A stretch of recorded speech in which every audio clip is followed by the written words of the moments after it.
Hi, and welcome to our podcast. I'm Martha Lane Fox. I am President of the British Chambers of Commerce and Chancellor of the Open University. I've said it before and I'm going to say it again, the two best jobs in the world. And I have to say, I'm really looking forward to this conversation and I'm thrilled to welcome our guest today because I am not a frustrated sports person because I had an accident that will forever stop my sports future, but I'm really interested in the motivations around sports. So I'm thrilled to welcome Bryan Redpath, and you are Director of Rugby at London Scottish, but you are also London Scottish, if I said that right, yes. Yes. But you're many more things beside, as well as I know a very famous rugby player. So I must apologise because I'm not a rugby aficionado, but I know for many of our listeners, they'll be like, oh, Bryan Redpath, this is very exciting. So welcome to the podcast. Thank you, Martha. It's great to be here. We're going to talk about lots of things, but a lot around kind of career transitions and kind of pivoting, to use a tech word that people do in their careers at moments. And you've done that in spades, but we'll come back to it in a minute. Just tell us a bit about what Rugby London Scottish is, because I don't think people might know, and a bit about what your current role is. Then we can... Yeah, London Scottish are a team based out of Richmond that play in the Championship, which is the one below the professional Premiership in England. The Championship is made up of semi-professional teams and professional teams. And ultimately they are competing to try and achieve the winning sort of opportunity to go into the Premiership, but there is many regulations and restrictions to allow you into the Premiership. And if you don't have these facilities in place, you can't get there. But primarily, London Scottish were a full professional team that played in the top league. I was approached a few years back to come in and give a kind of an overview to where they are and where they would like to go. We bridged that crossover really between some players at the age of 27 and realising they may not make a Premiership starter or an international player. And that transition into business, whether that being through our sponsors or connections in the City of London, to say, well, actually, you can do both and still train a Tuesday and a Thursday and play on a Saturday against professional players and still have that little bit of a dream, but make the transition into the business world where you have 30 years left to work. Whereas in rugby terms, you get to 30 and then you're looking at the end process. Whereas you hit 30 as a business person, that's probably your peak time to kick on. Yeah, I think that was probably my error. We started our business lastminute.com when I was 25. And I think maybe if I'd done it a bit later, I'd have been a lot more successful. I look at numbers of stats around people who start businesses later in their careers. They're always much more successful. But maybe we can come back to that. What I really want to talk about and understand, both from your personal experience and also the work you do, is just around these career changes and how important this is in the economy and how we can help people make those moves. Particularly, I guess, as Chancellor of the OU, I see this all the time when I'm lucky enough to do the degree ceremonies, which are some of the best things I get to do in my working life. People come across the stage and they've got these stories they're desperate to share. They may have been a social worker for 10 years, they've worked for 4 years on the degree while doing social work, and now they've got up into the next level of social work. Or maybe they're even switching to do something totally different. But it's always people who want to either just continue to learn through that lifelong learning or make a bit of a shift. Tell me some of the things you've seen and how you think about that. Yeah, I mean, I made a big Oh, decision, yes. a big decision in 2017. I was coaching at Yorkshire Carnegie at that time, and I had been in professional coaching for 13 years and obviously played 10 years prior to that professionally. And I'd got to a stage where I kind of lost myself a little bit. And then I was sat at a rugby event in Leeds and I got an approach from a big foreign exchange company in London called Afex at the time. And they were looking to set up a sporting sector. How do sports people transfer money back and forward? And I was like, I know my background was I left school young. I was a joiner for 8 years. I went self-employed, then turned professional, and then went to coaching. And I never really looked at taking any breath in that time. It just everything flowed. And then this was the first real decision for me to go into something totally different, put a suit on, go into an office in the centre of Manchester, and work with people that knew me but didn't necessarily know me, knew who I was. I was just a figure. And that was probably the biggest part, that the challenge that lay for me was to say, well, where can I fit in? But what I did know was understand sport. I understand teams. I understand individuals. So what I wanted to try and achieve was just say, well, use my experiences to understand the people I work with, learn really quickly, make sure I do my research, and then try and take all the good of the rugby and the sport and team and the management side, but be willing to listen, because at the age I was at 47, I think at the time, was I willing to listen to a 24-year-old that had the academic background or the economic background Mhm. to be telling me what I should be doing? And now that's generally my own ego that was going to be damaged. But ultimately, I went into that because I understood the image rights contracts, commercial contracts for players, Yes. prize money, how they were winning and transferring it. Yes. But the biggest challenge was just being in an office all day Yes. when you've never had that. Yeah. And even then, and I never went to university, so I didn't understand. I certainly know that my son definitely doesn't go to a class all day Mhm. at uni, but going into an office, and I found that the most challenging part. Different people, different agendas, Yes. and who was my direct boss?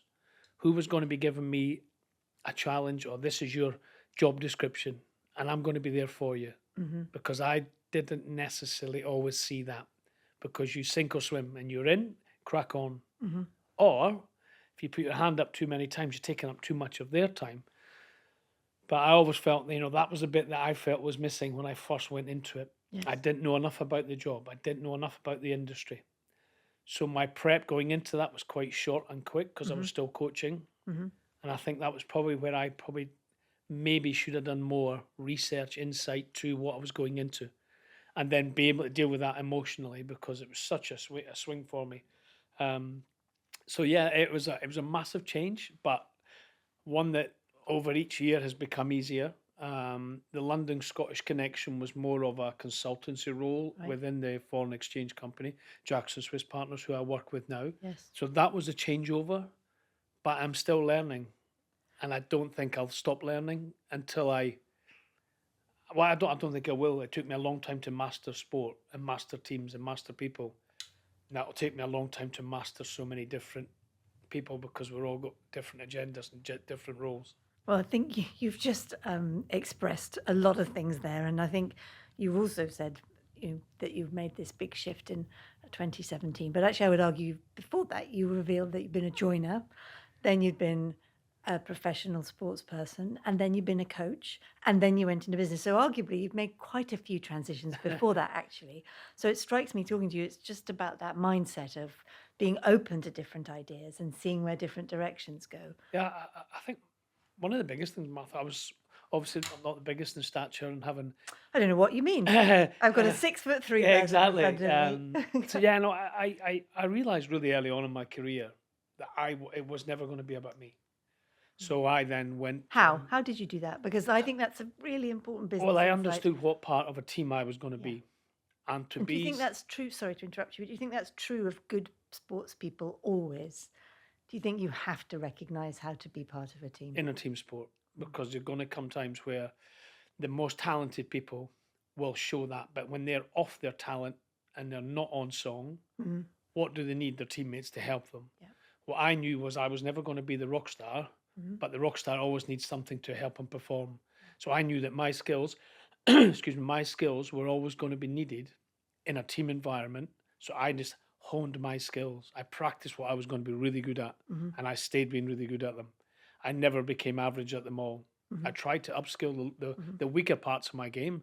I put on 15. Again, back to me being a rugby novice. Tell me what that is in reality. Like when you say get physicality, okay. I put on 15 kilograms from my first cap to my last cap, from 93 to 2003.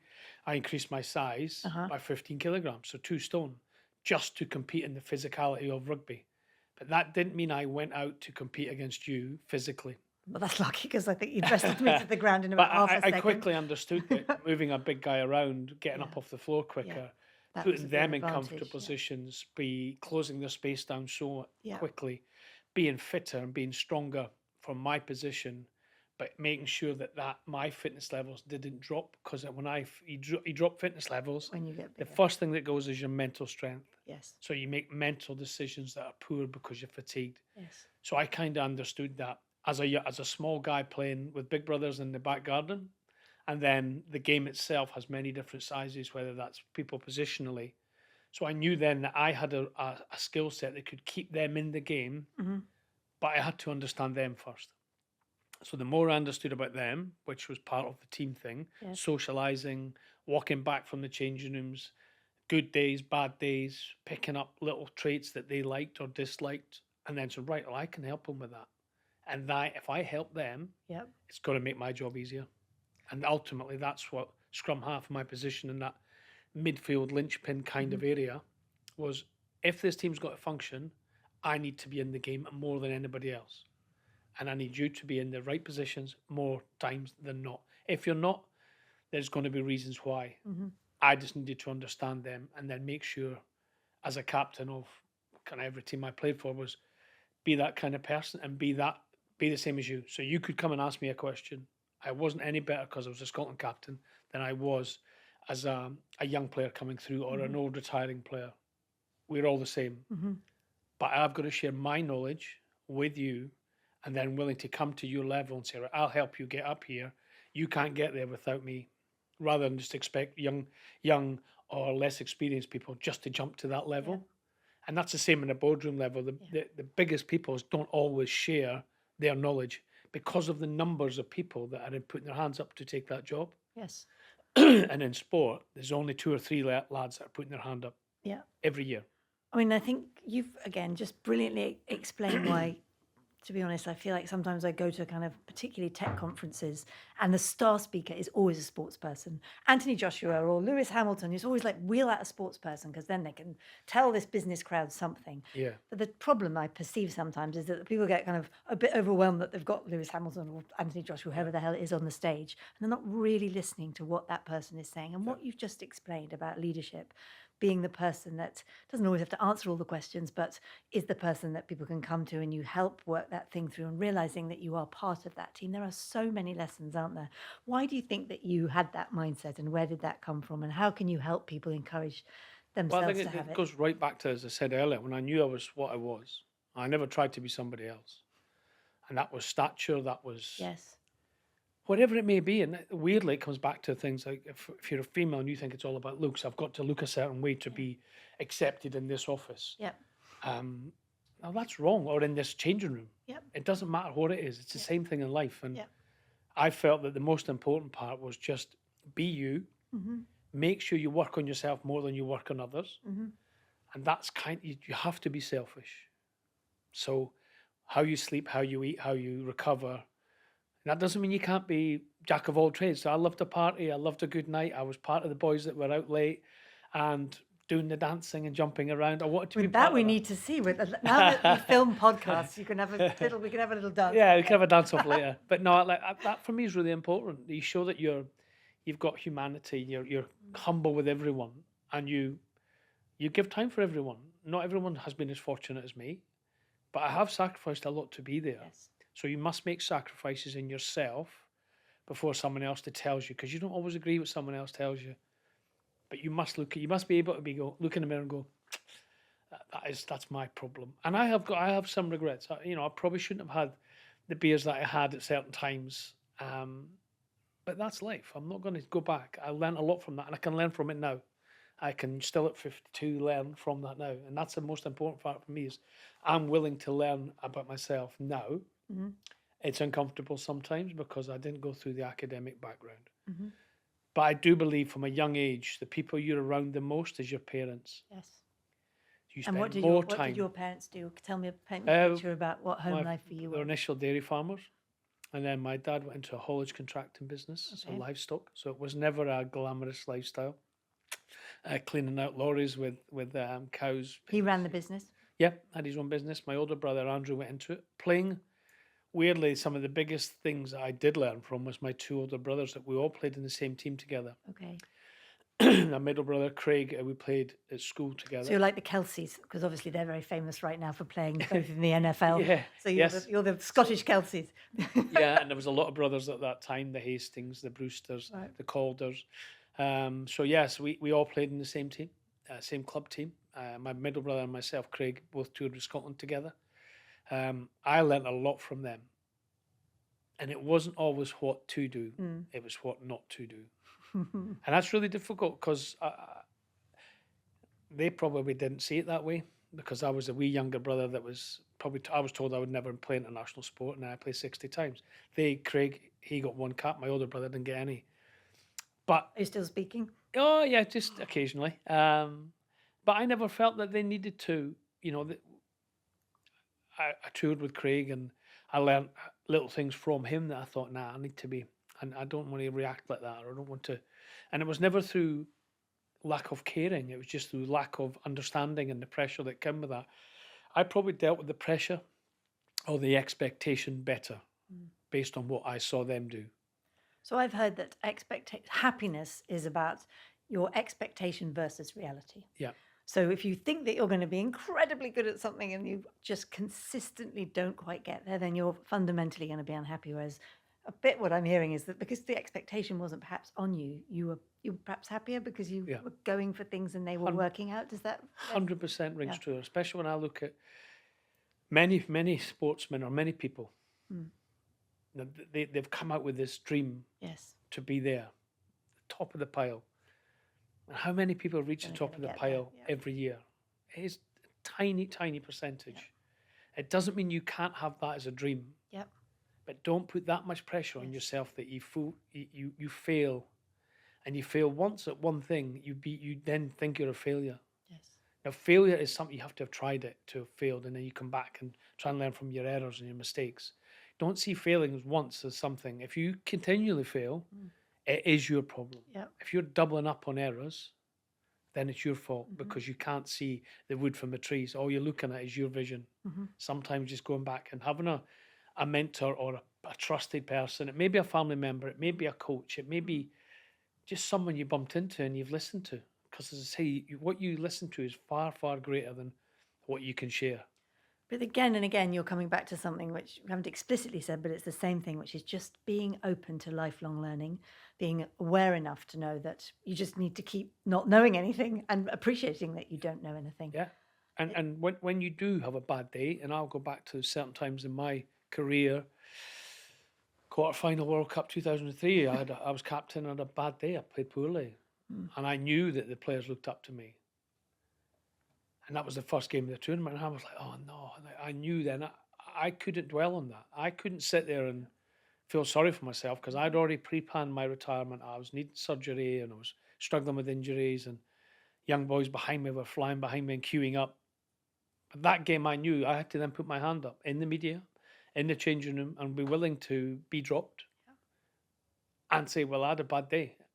But you can't have a bad day when you've only got 10 days a year to be bad at.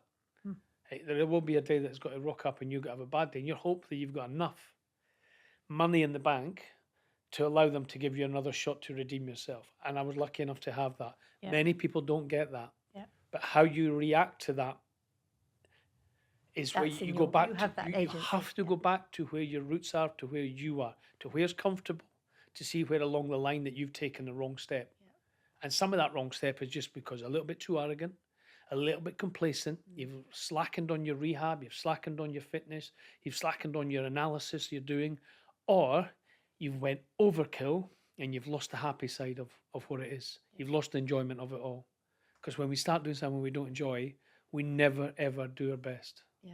Well, I think that resonates very deeply, and I'm sure it does with listeners. I guess just to bring it back to kind of the business world for a minute and that big transition you made in 2017, a couple of things I'd love your perspective on. Firstly, sometimes when we have these conversations, and I feel this as a not very successful entrepreneur, this might be in the gift of people that are, able to choose the work they do, able to go off and start a business, able to aim to be some of the best in their field as you were in your rugby career. For a lot of people, work is not that choice, is it? It's much more mundane in a way. And I don't mean the jobs are, and I'm not being disparaging, but being realistic. You have to earn money, you have to look after your family. You live in an area where there's not that much choice of work. They might be thinking, listening to us, what are these guys on? It's just like, that's not the world I operate in. Reality. How do you think about, the different, I guess, ways that you can approach your work, whatever it might be, from what you've learned? Yeah, I think every business has the exact same challenges to be how do they define success? The reality part that you're on, we discussed a little bit earlier, like what's realistic for the business. It may be great one year, it may be set higher and higher each time, as long as you can operate in the means that you are. And I always see, when I've seen it in businesses now, they get one good year and they get carried away and start to grow the business before it can actually stand on its own 2 feet. stand on your own 2 feet, be smart, look back internally before you keep growing Mm-hmm. externally. Get wise people around you, people you trust, Mm-hmm. even if you don't know them that well, but you know what they are. Their characters are so important. Whether it's you've signed them off the back of a CV or employed them off the back of a CV, or of their character that you just feel this person has the ability to adjust, adapt to the challenges that they will have because you're too busy trying to grow the business and bring in investment and look for new business. Wherever you get dragged off, you may get dragged off mentally just dealing with other things, Mm-hmm. but you want to have that trusted thing. And I think SME markets, new businesses, established businesses, the most important thing is keep doing what you're good at before you start going into something you're going to learn about. Mm-hmm. Doesn't mean you can't. Just do it wisely and do it smartly, and don't take 5 steps when you've missed out 2, 3, and 4. Yep. There's 1 no to 3, 1 shortcuts. to 2, and you may have to go up and down to get success. But just be a little bit. Just sometimes take that half an hour a week, an hour a week, just to reflect a little bit back on what was good, Mm-hmm. who is good for the business, who isn't so good, and why they're not so good. If they're not good in there, are they disruptive because they want to take it another way? They want to show you something new, which means you have to listen to people. Or they're not good because they're stepping over somebody else's toes and we're shrinking what we've got is good. Yeah. So I think every business just needs to look within Mm-hmm. rather than always look to grow without. You grow within, you get strong within with the group, add to the group, add smartly. And if it isn't work, be man enough or female is strong enough to go, I recruited that person, it's my issue, it's my fault, no one else's. Mm-hmm. Cannot blame someone else down the food chain to say Mm-hmm. you employed the wrong person. That's your fault.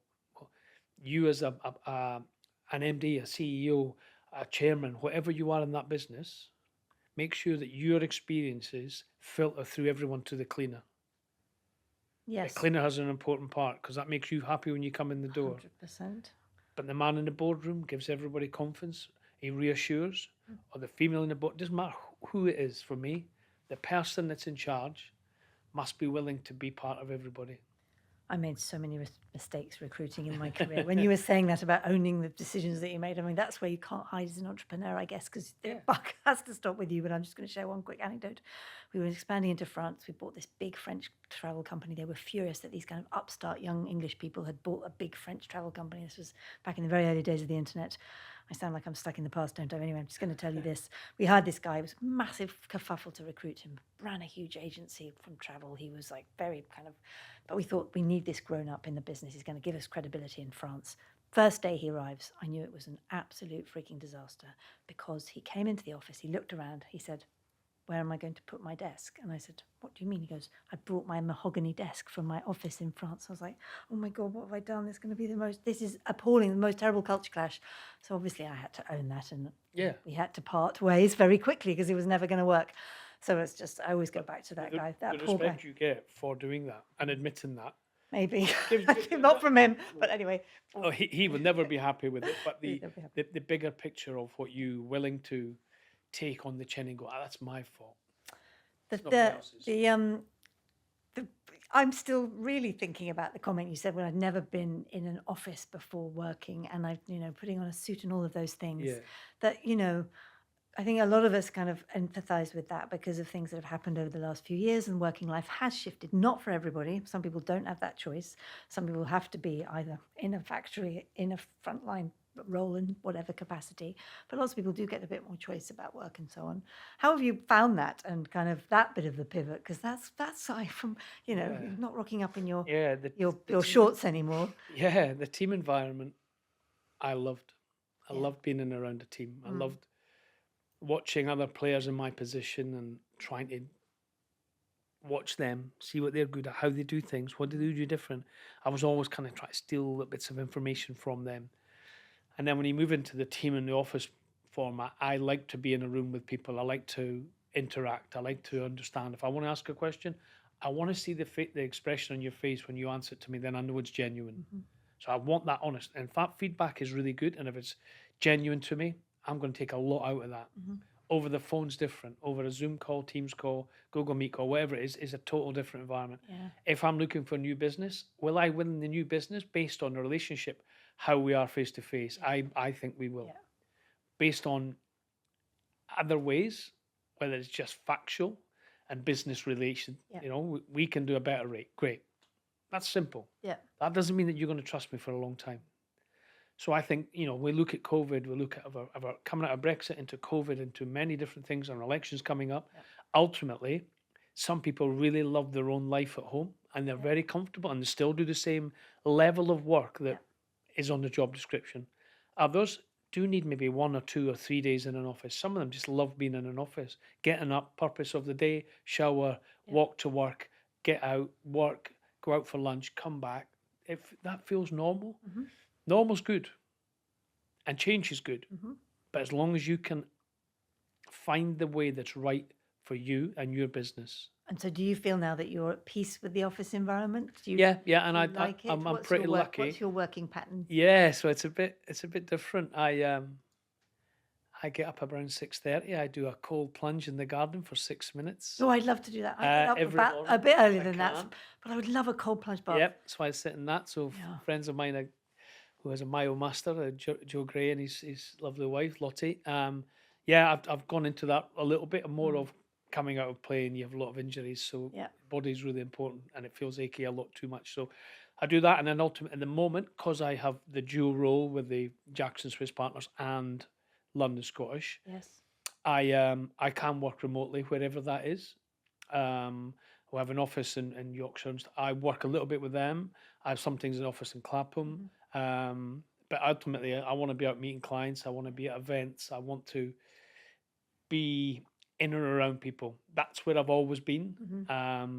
The office side and putting a suit on, still, I'm more comfortable with that now. Got used to the blisters I on the don't like it, shoes. just for the record. I But really you don't like have it. to wear ties anymore, so everyone's a bit more relaxed. But yeah, I'm very fortunate, and with London Scottish, I'm still around team. I'm around people that turn up in their suits because they've been in the city, Yeah. and I know how difficult it is for them to have come from a pro environment to work in an office, sit down, and their hip flexors are sore, their back's sore, their shoulders, and suddenly I'm asking them to go out and play against a professional team who train every day, get loads of time off, and their transition is there. But don't lose the love of the something that you've been. And if you have the love for something, now whether that's work or whether that's being in an office, just try and make sure that you keep that. I think the minute you take that away from you, you're losing 50% of what you're good at. Yes, I completely agree. I just keep reflecting that that still feels like a privilege for lots of people who don't have that opportunity to do something that they really love. They just have to do something to survive. And again, everybody works, but again, I was privileged to play sports, so I don't see it as a job. Never have, never will. No, I guess that. So that side of it, that's why I loved it. Will I ever? Absolutely, I love being a normal working guy. I'm not sure. Did I love being a joiner on the building site in the middle of winter? No, I didn't. But it was what I did and what many others done. So going to an office, we all have to do it. It's part of life. It's what makes us. It's what pays the bills. So we have to do it. If you can make it a better environment with the people that you're with, you'll have good days and bad days, like we all do. But we do have a choice to make it good and bad for ourselves. So when we make the choice to be unhappy, well, then make the choice to move out of that and find happiness somewhere. You can't always think it's all about money, which it does, sadly, because it does run around that we have to have enough money to You're live. absolutely right. We have that in our agency. We've just got a minute left, but before we go, because you've made those extraordinary pivots, I think you've made more than perhaps you think you have. What's your kind of closing piece of advice for somebody that wants to transition out, wants to find that happiness? How would you give them a kind of bit of motivation or inspiration? Yeah, I mean, Martha, I think the biggest thing is know what you're good at, know what you want to do. And once you find that, go and get it. Stop worrying about making mistakes or not being accepted or being a little bit different. Like, just be really good at what you are and love that. And if you will get so much happiness from being good at what you are rather than trying to be someone else. Just be good at what you are, and life will dish its cards for you when it's there, but don't go chasing something that may not be realistic and achievable. I love that. And I would add in, as Chancellor of the OU, our motto is to live and learn. And I think that you're an absolute visualization and manifestation of that. You've just got an incredible energy around you about constantly learning and not bringing too much ego to anything. So I really thank you for sharing your story. I've loved our conversation. We could talk for hours more. Unfortunately, the lights are all flashing at me. So I just want to say thank you so much, Bryan. And thank you for listening to our podcast. I'm Martha Lane Fox, and we'll see you next time. Thank you.